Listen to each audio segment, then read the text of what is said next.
It's time for everyone's favorite game, Porpoise Manteau. In this game, I am going to give you a clue, and the answer to that clue is in the format of animal name, noun, like Foxygen. Okay, so I'm combining an animal name with a noun that you have to guess based on the clue I give you. Are we all set? Are these things? I have invented all of these. Okay, they're inventions. Thank you. Yes. I will say a lot of them have to do with music and entertainment, but not all. A canine that lives in a swamp with a donkey for a best friend with whom cavorts around to a soundtrack featuring Smash Mouth. You're close. Pup wreck? Shih Tzu wreck. Are y'all tapping out? Yeah. Doger. A bird that flies over large expanses of water until it crash lands on the island of Lilliput and is imprisoned and staked down by its tiny inhabitants. Jack Black. Okay. The first part is albatross. The rescuers down under. That's just a movie. The second part is Gulliver's Travels. Albatross Perot. What do we got? See Gulliver's Travels. Seagull. Oh, you did have Gulliver's Travel. Had Gulliver's Travels. Why is that a Jack Black reference? He's in the movie. Gulliver's Travels. I remember that. You're right. Damn Forgot it. about that. I was going Kung Fu Panda. Totally off. Some where he's a sumo guy. Not a sumo. Sorry, Mexican wrestler. No, he's an actual panda who knows Kung Fu. You're thinking of Nacho Libre, where he's a Mexican. An amphibian that wrote and composed Broadway hits such as The Sound of Music and South Pacific. Gecko, Rogers, and Hart. Hammerstein. Fro- Gecko, Rogers, Frogers and Hammerstein. It is Damn it. Frogers and Frogers. Hammerstein. and Yes. Rogers and Hammerstein. Well done. A snake of the Naja genus that is made into a German sausage. Gardner Schnitzel. You're That's closer pretty than you good. I know 2 types of snakes. This is not We working. got rattle. We got boa-wurst. Cobrats. Cobrats. Yes. Killer Go Bratwurst. Very good. Joe, you've lost. Yeah, I'm But doing there's still bad. one more left. No here. one won. I should be good at this. A couple of toothed whales that are clapped together to produce clicks for rhythmic accents in Spanish music. Clave whale. Cassinet. What? What kind of whale, though?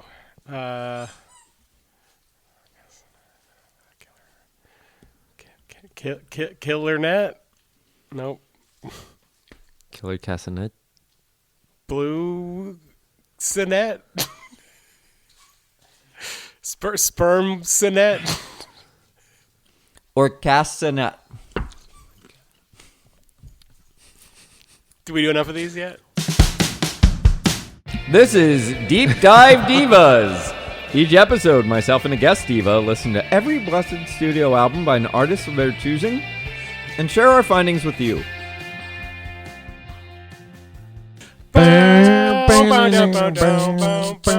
Our guest today is Pete. Pete is a father, a husband, but not to me, an exceptional skateboarder, and a musician whose music you can and should check out in today's show notes. He also happens to be my brother. Boom, boom, boom, boom. So how did you hear about Foxygen? Oh, the first song I heard from Foxygen was How Can You Really? How can you really love someone who can't love you? How can you love someone who can't leave? It's my fault, it's your fault too. How about you go and find somebody who can love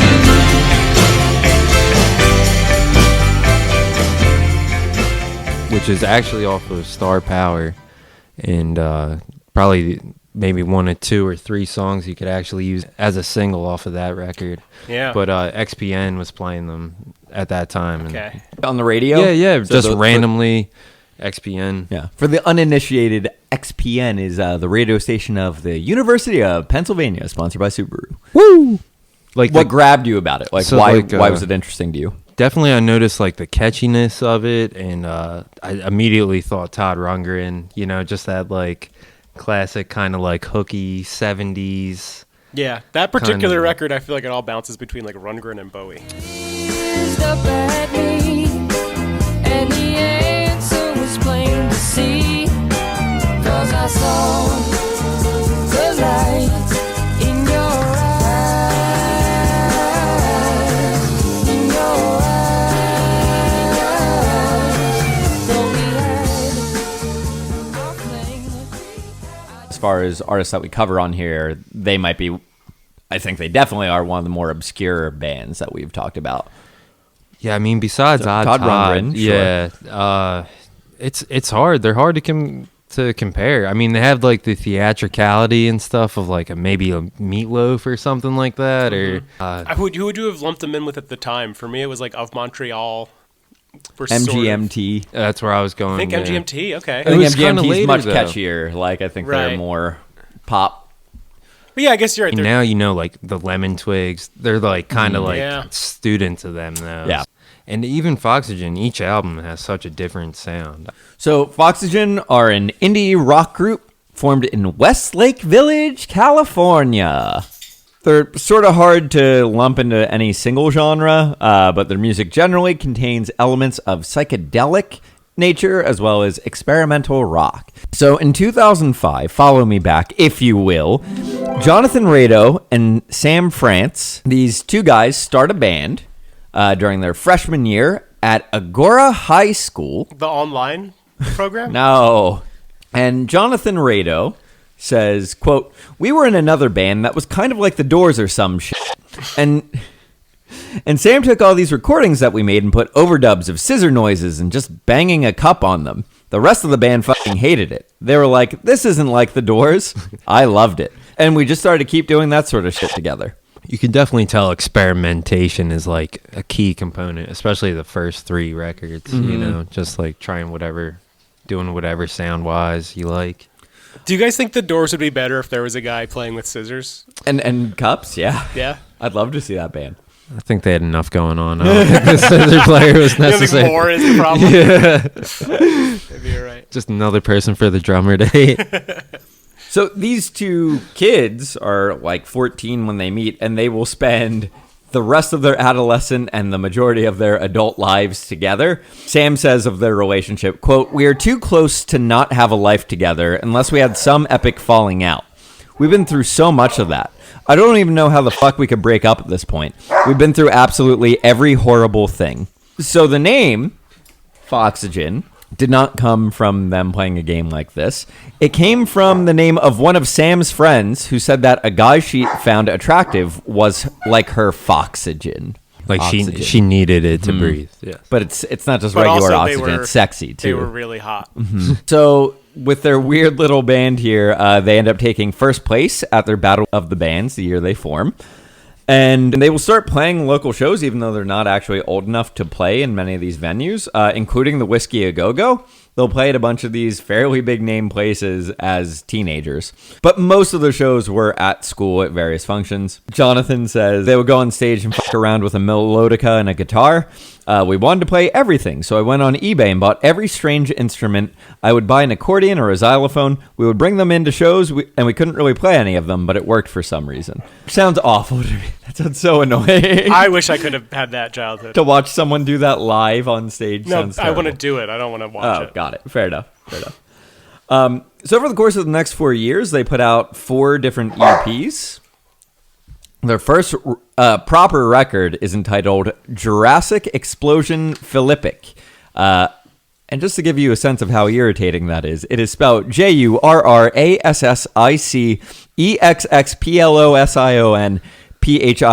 JURRASSICEXXPLOSIONPHILLIPIC. And just reading it that way kind of gives me like something of an anxiety attack. Can you repeat that again? Nope. It has 36 tracks on it. Yeah. I had never heard that. It's if I could be so rude, and I really don't even want to talk about it on record because I don't acknowledge it as the first record. I think their first record is Take the Kids Off Broadway. Yeah, so this is a point of contention because the band basically pulled this. So it's really them messing around. Like, they're not doing this in a record studio or anything. There's no one producing it or guiding them. It's just like if you gave kids recording equipment to a certain degree and just saw what they come up with. Like, this is exactly that they have record. a room full of broken instruments that they brought off eBay. Right. They pretty much pulled this, and it's not until much later that they remind fans that it even exists on their Twitter and Facebook. A lot of people would not consider this to be the first proper record. They do, though, so that's why I'm including it here, yes. That's sweet. They describe it as a space opera record. Sam said, "We were babies. Neither of us had hit puberty yet. Our voices were extremely high." You can't get this on Spotify. It's still fairly difficult to find copies of it around circulating. Even on YouTube, when I sent it to you, they had pulled it twice. Yeah. Between when I sent it to you and when you actually listen to it. So it does get taken down a lot. This record to me sounds like a mixture of like Beck and Cake, but not nearly as good as either. The lyrics are just kind of like random word generator garbage. Kind of like the album name. Yeah, exactly. So what, they were probably 16 or 17 Yeah, when they put 16 this years out? old, 16, yeah.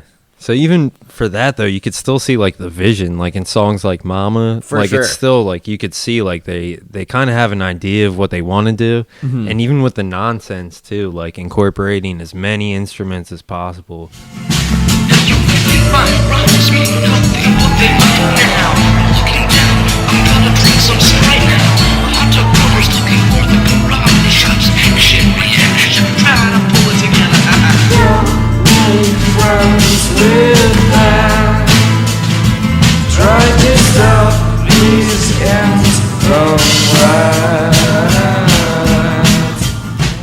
Like, I read that Rado was inspired by a documentary they watched about the guy from Brian Jonestown Massacre, Anton Newcomb. Was it that movie Dig? Yeah, it was. And how Yeah. he learned how to play like 75 different instruments, and that like stuck with him. So it was like anything and everything was up for grabs. I got the sense John Rado was kind of like, I have to do. You're not a musician unless you basically have like this breakdown and learn a billion instruments. Yeah. He's all about the self-production aspect of it too. Like I think they produced single-handedly almost all their records, Right. Until they meet Richard Swift. Yeah. It does feel a bit unfair to evaluate this like any record because it is kids messing around. But you're right. There's definitely something to it, and there's something there. Yeah. The thing is, I feel like a lot of kids might be capable of putting something like this together. The issue is kids grow up and they drift apart, and a lot of these like high school bands never really amount to anything. But these two guys stick together for the rest of their lives, so we kind of get to see what the end conclusion of that is. They must have that like Anthony Kiedis, Flea type, like inseparable, actual best friends who became musician Bandmates, partners yeah. and all that. Sure. I think that if they had someone actually producing it and like had an adult in the room, they could have put together a really interesting like 10 to 12 song record. But that's 36 and it just is super meandering and never ends. It's just everything they did, basically. Yeah. Even if they had the equipment that kids have today, they would like if they had GarageBand, that probably record might even sound better. And that's kind of I guess amazing that that still this existed, but this is 2007, and it's kind of amazing that it evolved that quickly. Yeah, In, like, a decade, it would be a whole different story now. Yeah, back then it was you plug a microphone in, you record it. You can make it sound a little different, but it's not. There's no kind of beat mapping software in GarageBand. Like what I imagine they weren't using quantizers particularly much. Right. Like I imagine there's a lot of. Oh, you can tell they're not. There's a lot of equipment that today is taken for granted that back then you could buy that. Right. But you had to buy it. yeah. And it probably didn't work as good as it does for free now. In 2011, they take their EPs with them to a bunch of established band shows, and they just hand them out, which is like a tale as old as time. Shows the hustle. Though. Yeah. And they're not just doing this in California. They'll like anytime they go to see a show at another city, they will bring copies of that with them. So they go to see a band called Mina Birds in New York City. I wasn't familiar with them, but like they're kind of in a lot of like that early 2000s New York City sort of scene. Like everyone knows who they are, but I had never heard them. And one man named Richard Swift is walking out of that show, and they just hand him one of the EPs. Like they don't know who he is. He's just, another guy in the crowd. So who is this Richard Swift? Well, he was a producer for bands ranging from Fleet Foxes to Gustard to recording artist Nathaniel Rateliff. And Member of the Arcs. He also serves as a member of the Shins, the Arcs, and the Black Keys in various capacities and various times. Ooh, wow, what a list. Yeah. Those are, for indie rock, that's a kind of a disparate list. I don't think of those bands as being... He put out solo records too, and if you like music in that same vein, if you're an Arcs You'll fan, probably like it. Yeah. Mm-hmm. Rest in peace. He passed Oh, away. really? That's a shame.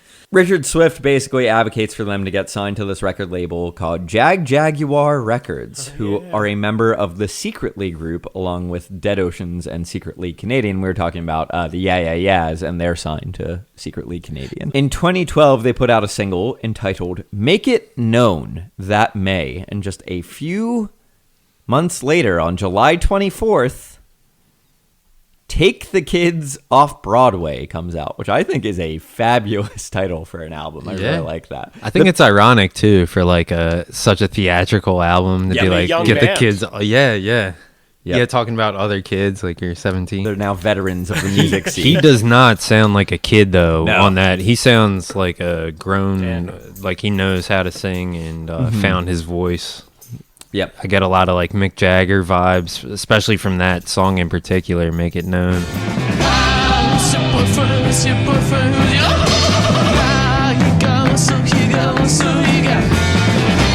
wanna see his dumb face. Take pictures when blood runs down on the boulevard. She says, why would I want something new? Why would I need someone but I'm willing to change? I'm willing to change. Oh, why would I want something? Right. So I don't think I said this, but Sam France is the lead singer of the group, and he's just kind of the front man, whereas John Rado seems to do pretty much all of the music. These two guys play all of the instruments on Take the Kids Off Broadway themselves. I love Take the Kids Off Broadway. I gave it an 8.5 out of 10. Mm-hmm. And I just love all of it. The whole show tunesy vibe. It's like got the hints of like the Broadway theatric stuff mixed with the avant-garde. It's not too out there like Star Power maybe. Now that you're wasted, I think that you should know. I'm out on the baseline, I took it out. I'm now part of the system, so I can't afford to get stoned. They say maybe if I'm good, I'll get my head smashed in the bridge. Well, I want my new breath, put some malice, so that all the kids are victims and all the people score. I said I see you later, but I'm a businessman. Besides, I'm walking out 10 feet Boulevard. Walking down 30th Boulevard. Jesus walking down Hollywood Boulevard. Underground.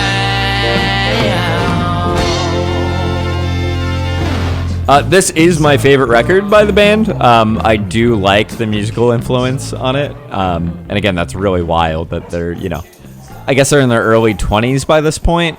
Yeah, a lot of these songs they're not really following the traditional verse, chorus, verse structure. Like, there are a lot of random interludes and all sorts of things, much like a musical production. Yeah. Teenage Alien Blues is really varied and interesting, but it just goes on for way too long for me. Like, this needs to be... I'm not with it to, like, entertain their erratic ideas and everything for that long. Like, I want them to... I feel like when you are putting art out there, you should also have to make choices. It shouldn't just be everything you recorded that day. It should be, like, curated to a certain degree. I really like Middle School Dance. I think it's super erratic, but it's more cohesive in the variety than Alien Blues. That almost sounds like it could come from like a Grease soundtrack or something, some kind of soundtrack from that. Sure. There.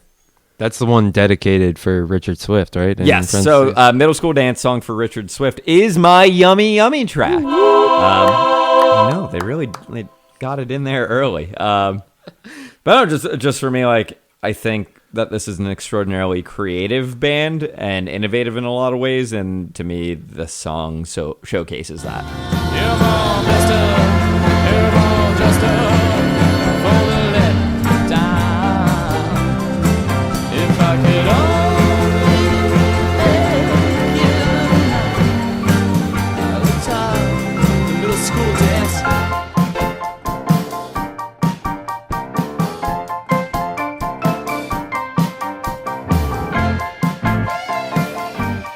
This brings us to 2013. In March, Fuse TV names Foxygen among the 30 must-see artists at South by Southwest this year. So they're performing at some of the bigger music festivals across the country. At that time, you right? can say safely, South by Southwest was like the who's who. platform for upcoming bands, right? Right. Like, Yeah. even Coachella today, might but- be great, but you're seeing established artists Yeah. on the main stage. No one there is discovering Billie Eilish when she plays. Right. People were coming to South by Southwest and then leaving with record deals and Right. managers. Yeah, being a kid, like that was the dream. You get to play South by. Yeah. You know. So in March of 2013, they put out their record, We Are the 21st Century Ambassadors of Peace and Magic. They really nail it on these album titles. Also produced by Richard Swift. And the lead-off track to that was Shuggy. That was the first single off of this record. Pitchfork gives it an 8.4, which is high praise from Pitchfork. They very much feel like a band to me that Pitchfork would love. Man, have a soda. It's on the house. Remember what I told you about the rooms inside this house? But you don't love me. That's news to me. That's news to me. That's news to I think you and I could be in love. If you believe in yourself, you can free your soul. My heart's broken till I don't know what to do.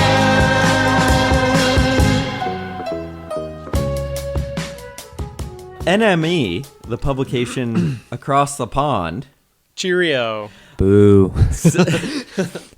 Is that for people who aren't in America? Or Leia, let me clarify. That's actually specifically for the Queen of England do you think she got hers in the end? No. by dying Unfortunately not. in a golden casket. I don't know. Surrounded by loved ones. Hold and on. the I world's think she greatest died doctors. outside of the casket. You think they put her in the casket and in there she died? Oh yeah, I don't think she even put up a fight. I think they were like, "All right, we're gonna do tea in this really cool golden padded." Well, I would love the press conference where they're like, the Queen's going to die any minute. We got the men at arms ready to go. Men at Work is going to play the halftime show. Right, and then they just Who kind of can? they interview her in the casket. They're like, "Are you ready to go?" She's like, "Of course. I've seen the rise and fall of the greatest period of the British Empire. Yeah. I got to meet Elton John. Yeah, I'm ready to go." And what did you learn along the way? The love you make is equal to the love you take, or whatever. And then eventually she just stops answering questions, and they're like, "All right, we did it." And they close the casket and they pick it up. So NME, they said, quote, Foxygen has managed to spray every shade from their bizarre Technicolor imaginations onto a record that bursts with lovable eccentricities but never tries too hard. And I think that is a very good summation of this one. It doesn't feel douchey pretentious. It just feels normal pretentious. Yeah, goofy pretentious. no, I think especially on San Francisco, I think they just wanted to make some relaxed songs for once. You know what I mean? I left my love in San Francisco. That's okay. I was bored anyway. I left my love in the room. That's okay. I was born in LA. I left my love in San Francisco. That's okay. I was bored anyway. I left my love in a field. That's okay. I was born in LA. I found this to have less variety than Take the Kids Off Broadway, but also I don't think it's more interesting for that. Yeah, I think some of what I really liked about Take the Kids Off Broadway was how unfocused it was in a lot of ways. And they definitely are way more focused on this one, but that to me, it lost something in that. Yeah. I think Blue Mountain was kind of their Teenage Alien Blues, like their like wild like exploration track that almost doesn't fit the rest of the album, but it's like right in the middle, you know?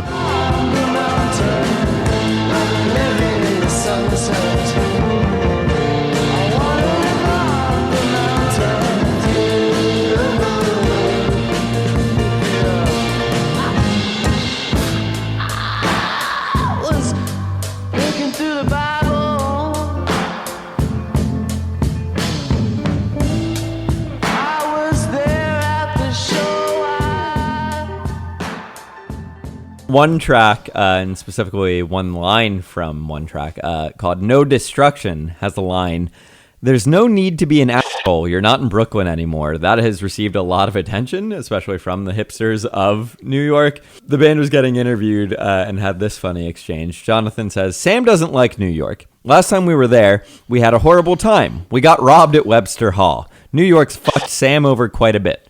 To which Sam says, "We lived together in Astoria, Queens, in an apartment that we didn't ever get evicted from, but we were not offered an opportunity to renew the lease.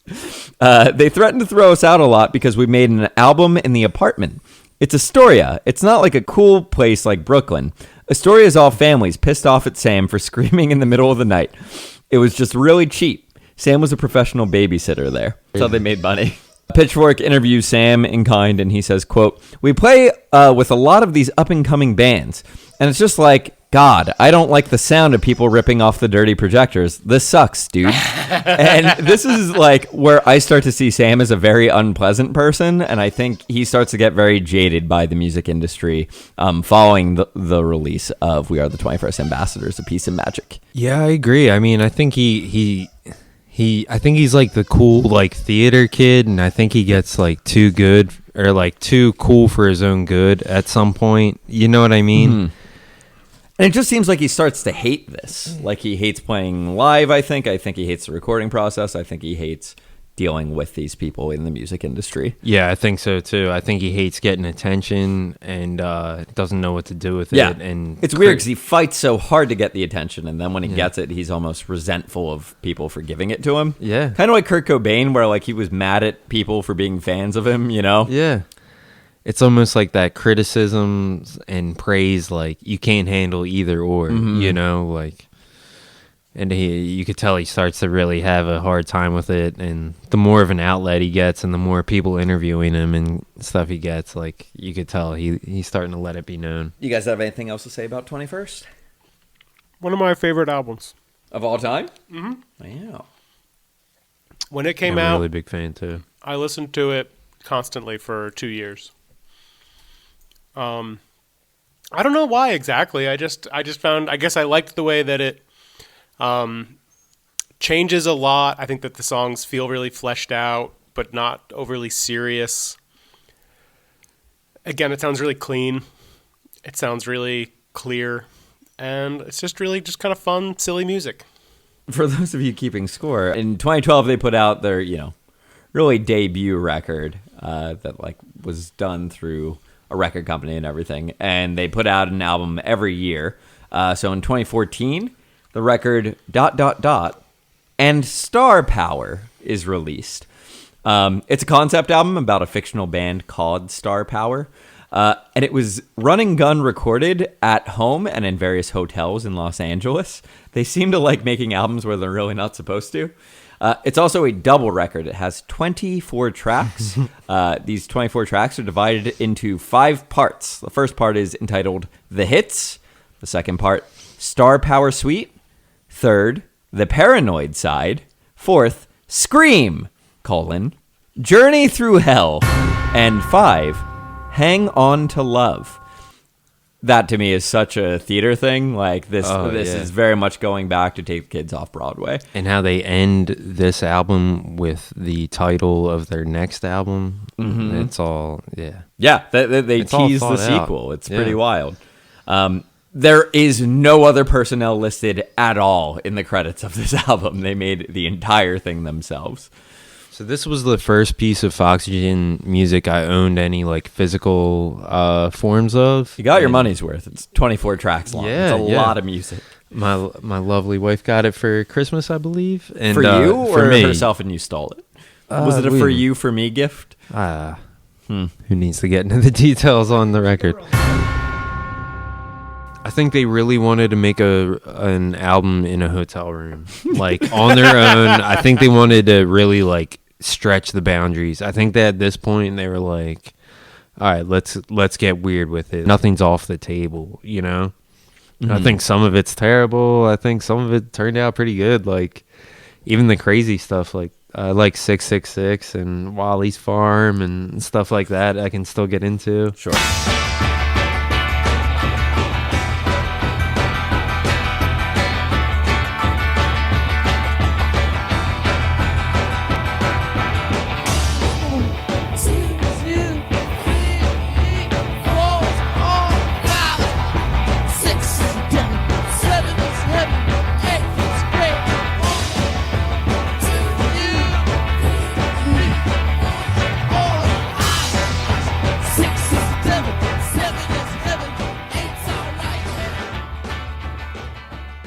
As a fan, a huge fan, a super fan of 21st Century, this was a big disappointment for me. Yeah. I liked the scope, I liked the idea, but I didn't like the execution. So the band goes on tour to support the record, and they balloon to a 9-member band, complete with strings, backing vocals, the works, you know? I read that they went up to a 40-piece orchestra outfit. Yep. Yeah, they For the it just recording. keeps growing. Yeah. And Star Power comes out in 2014, and then there's a pretty big gap. They won't put out another record until 2017, and the only real music we get in between that is a song called 24 Hour Lover Man, which is basically Jimi Hendrix's Manic Depression, and then they just kind of scream over it, and it's all really distorted. It's wild.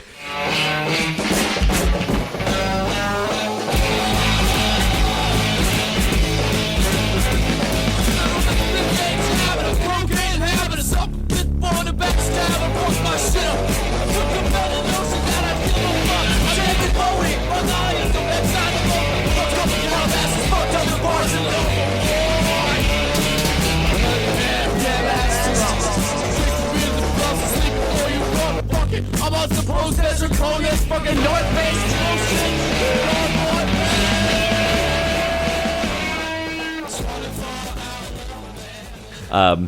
So that brings us to 2017, where they put out their record Hang at the start of the year. And this features collaborations with members of the Flaming Lips, the Lemon Twigs, and over 40 members in this orchestra, as Pete said. The band says this is also a concept album. It seems like that's kind of all they're capable of making. I gave it the worst score out of all the records. I gave it a 6 out of 10. Why is that? Just because it has the most amount of songs that I skip over out of any. Got it. Probably even more than Star Power, to be honest. There's just some songs like I get it, I get the idea and stuff, but it's just not what I'm listening to Foxygen for. Yep. You know, Trauma is the only song on it I want to hear again. really, that's my yucky song.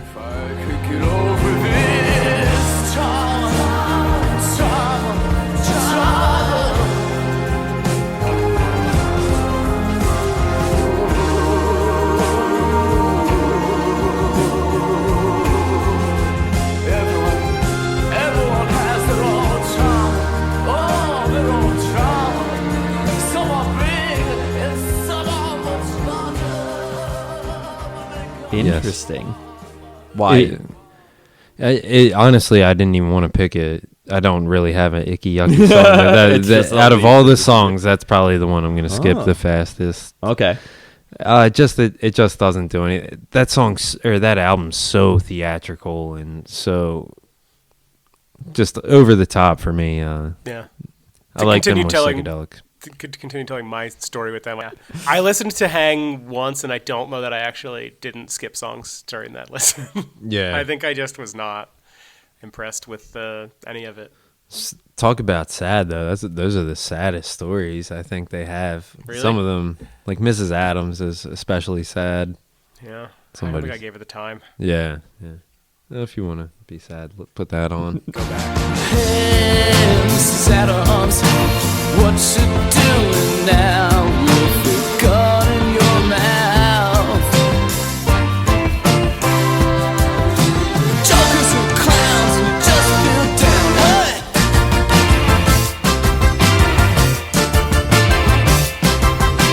Oh, I got to go.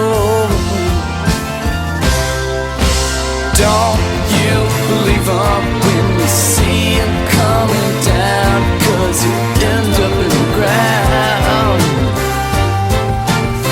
Oh, hey, Jackie, can't you see him coming down from the attic sound? Seems like a ringing endorsement from you guys. I think I have to do that right away. They definitely are curating this record more compared to the 24 tracks of its predecessor. It's a much tighter record, but it's kind of boring to me. I think it's their like contradictory form to put out their most like their craziest, wildest album, and then their most concise. I think straight. That I think this album sticks to a theme more strictly than any other album that they put out. Yeah. Yeah, but Follow the Leader, oh my God. When I first heard that, it was like hearing like hearing How Could You Really for the first time again. You know, like just catchy as hell, and I liked it. Follow the leader. Follow the leader, and the leader is you. Yeah. Follow the leader. Follow the leader, and the leader is you. Yeah. Jonathan says, quote, after the Hang album and tour, we were very sick of the 1970s. We wanted to try to make something that wasn't really influenced by a specific time period. And I think that will come to light in 2019, 2 years later. That February, they announced they have a new record coming out. And final record coming out. To date, yes. What's we have a habit of telling people it's the last record, and then like within a month, there's another one announced. Or in the case of Red Hot Chili Peppers, 2 came out after we recorded it. It sounded like they were on the indefinite hiatus. Yes. Definitely on touring, but who knows about recording. Everybody's on the LCD sound system, the Who model now. Oh, It's yeah, like, yeah. we were broken up because Last time ever. we can't get it together right now. Yeah. But we'll see y'all So in that 3 means we're years. gone forever. Yeah. Until we don't. We may well never get back, so just act like we are. Yeah. Never going to get back. So this is where we really start to get a lot of insight in what is going on with the band, because Sam France has had it with being a musician as a career, and with the music industry, and how Foxygen has been treated. So he just starts going on a ton of interviews. So there's way more information available about the band at this time than any other record, because Sam France is just talking to anyone and just trashing his experience. So Sam France says, quote, I was singing a lot about our career itself. I wasn't at the point a lot of people told me I would be at when we started. All the bullshit that management and everyone tells you. You're going to be huge. Just letting that dream die is a lot of what this record is about. We never became a mainstream band. We have no money. All the things that these greasy, fake hipster bros told us to promote all this stuff for them and do all this stuff for free. It was all lies. That's a big theme of the record. He is a very upset guy. Yeah, Sounds- he's salty. He's pissed, man. Yeah, sounds reasonable to me. I mean, they started so early and probably got, you know how that game goes. So the band does want to branch out a little bit and bring some more members into the band. And they first pursue Andy Newmark, who played with Bowie, Sly and the Family Stone, Roxy Music, to play drums on the record. But he has to travel, and he can't do it. So Andy Newmark says, I can't do it, but I have a friend who I think would be great with you guys. And his name is Jim Keltner. And Jim Keltner agrees to play on the record. Now, who is Jim Keltner?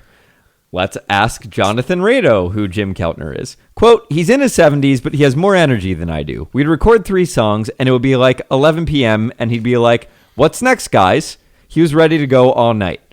if you've ever heard of the Beatles, Jim Keltner has played with all of them in their solo endeavors. Randy Newman, Check. Michael Jackson, I think. Check. I mean, I heard an interview with Jim Keltner once where they said, how do you determine what projects you will and won't play on? And he goes, oh, I don't. I just say yes. But you've heard his work. If you like music from the 70s, 80s, 90s, and today, you probably have heard Jim Keltner play the drums. I really love this story. There's a story about how much he just likes playing with random things and anything, like turning anything into percussion. So one day he brings in this gigantic shaker that Keltner said that Tom Waits had given him, and he always brought it into the studio with him, hoping a band would let him play it on there, and everyone kept shooting him down.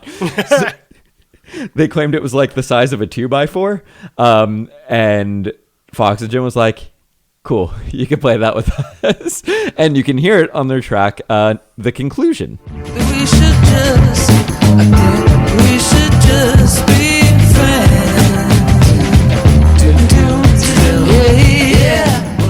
He also plays Trash on the track Work, as in he literally went out back of the studio, found a bunch of track, and just beats on it. That's insane, because I always thought those drums sounded like trash, like in some parts. It's And it was stomp. literal trash.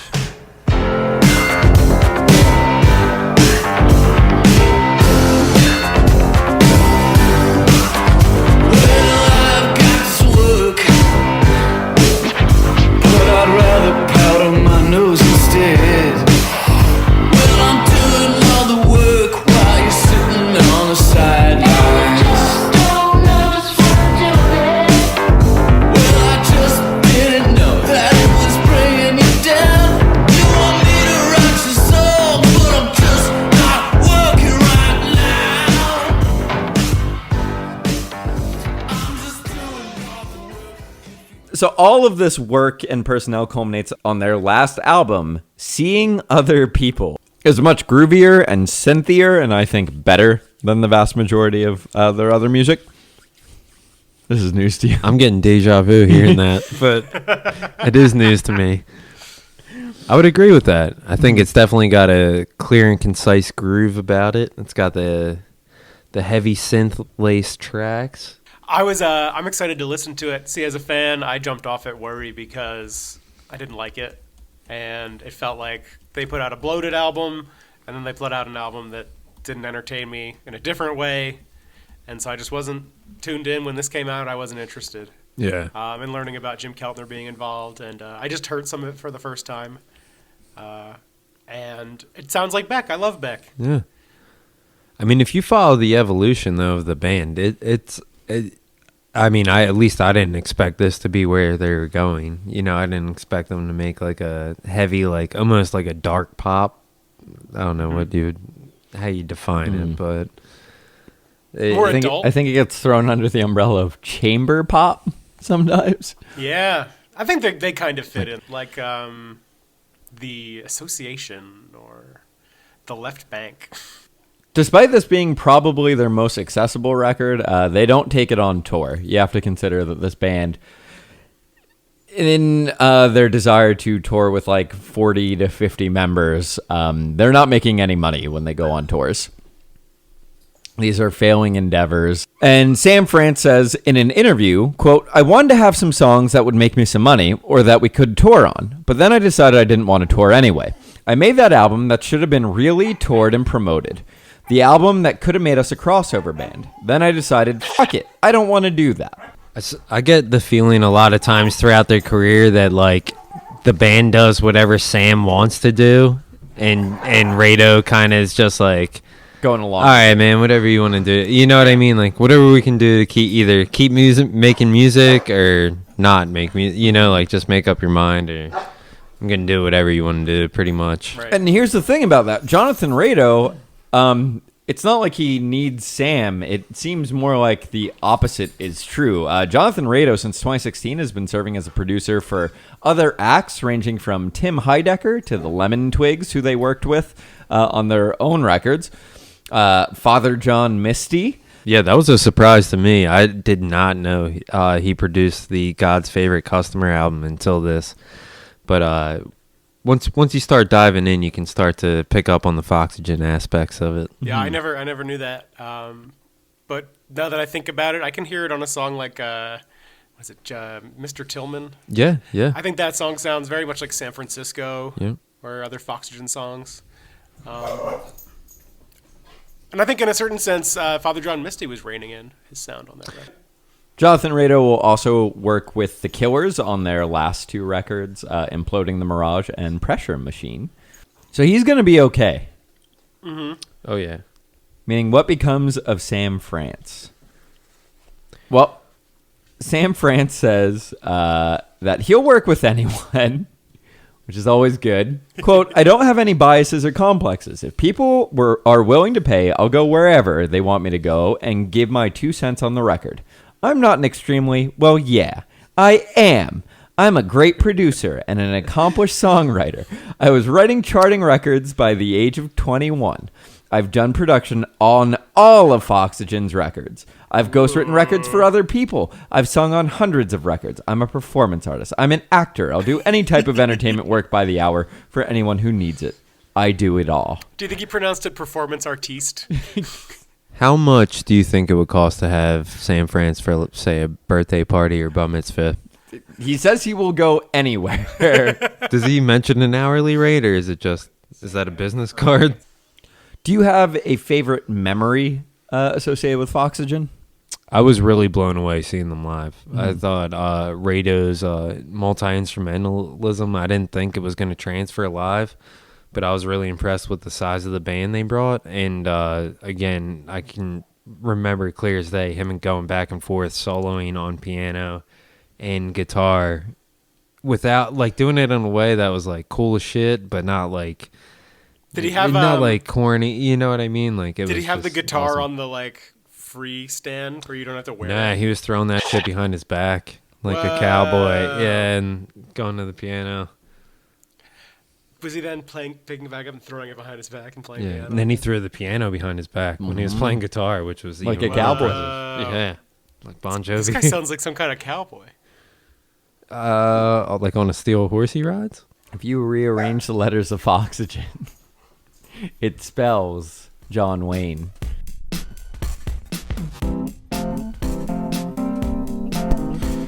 Each episode, we like to highlight the up-and-coming work of a discography developing diva. Today, that is Rosemont Sound Company. Rosemont Sound Company is headed by Pete, the guest on this show. Wow, this is unprecedented. It is now time to sit on the dock of the bay and watch the tide roll away. Ooh. With Rosemont Sound Company. And there, his track, Natural Truth.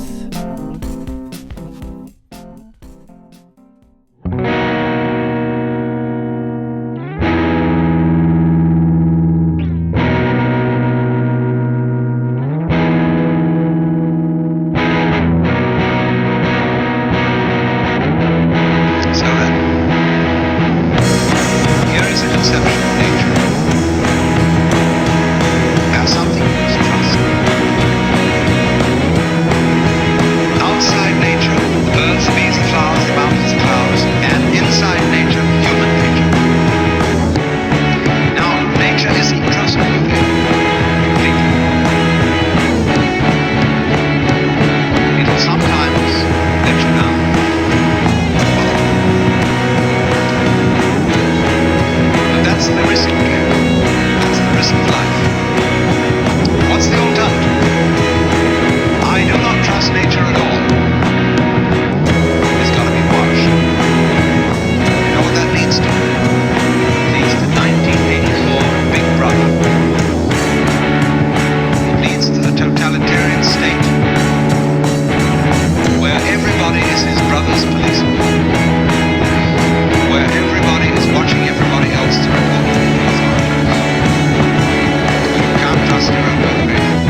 just keeps a record of them and reports them to the government.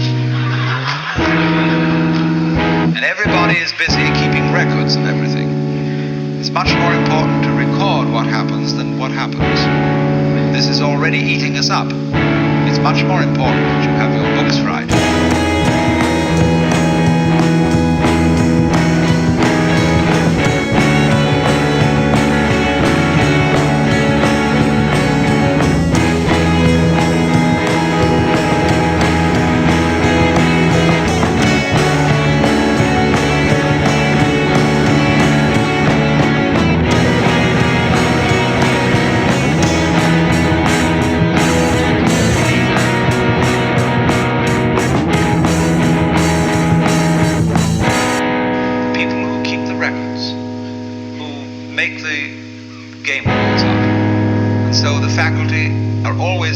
Obstructed by the administration and being forced to attend irrelevant meetings and to do everything but scholarship. Do you know what scholarship means? What a school means? The original meaning was schola. Leisure.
Here's the choice.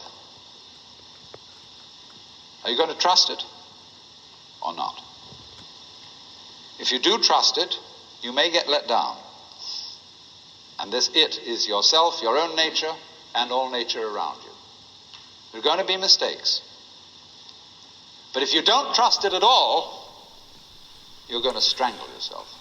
You can hear more from Rosemont Sound Company. Contact us to submit your own music for consideration, view our citations, listen to a playlist of our favorite Foxygen songs, and support Deep Dive Divas by following the link in this episode's show notes. Jonathan Rado was going on this podcast to talk about Todd Rundgren, and I reached out to Jonathan Rado to ask him about, just kind of let him know we were doing this podcast, and that if I had a couple questions of my own, I wanted to know if tour was, completely hiatus from tour or recording or what. So I reached out to him, and in turn, he reached out to Instagram and asked me to not reach out to him anymore. So we won't be communicating anymore. So that's where we're at.